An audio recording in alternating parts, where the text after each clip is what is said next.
বল্টুর শ্বশুর খুব অসুস্থ, তাই বল্টুর মা বল্টুকে বলল, তোর শ্বশুরকে দেখে আয় গিয়ে। বল্টু বলল, আমি ওনাকে গিয়ে কি বলবো মা? তখন তার মা বললেন, বলবি আব্বা কেমন আছেন, যদি বলে ভালো আছি, বলবি আমিও তাই আশা করি। তারপর জিজ্ঞাসা করবি কোন ডাক্তার দেখাইছিলেন, যে ডাক্তারের নাম বলবে তুই বলবি উনি তো খুব ভালো ডাক্তার ছিল।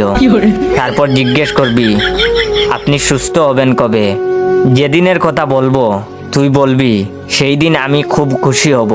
তারপর বল্টু গেল শ্বশুর বাড়িতে, গিয়ে বল্টু বলল, আব্বা কেমন আছেন? বল্টুর শ্বশুর বললেন, আছি তো মরার মতো। বল্টু বলল, আমিও তাই আশা করি। তারপর বল্টু বলল, কোন ডাক্তার দেখাইছিলেন? বল্টুর শ্বশুর বললেন, আজরাইল। তখন বল্টু বলল, উনি তো খুব ভালো ডাক্তার, আব্বা আপনি কবে সুস্থ হবেন? বল্টুর শ্বশুর বললেন, দেহ থেকে যেদিন প্রাণটা বেরিয়ে যাবে সেই দিন। এখন বল্টু যা বলল তা শুনে তো বল্টুর শ্বশুর বেহুশ। বল্টু তার শ্বশুরকে বলল, আব্বা সেই দিন আমি খুব খুশি হব।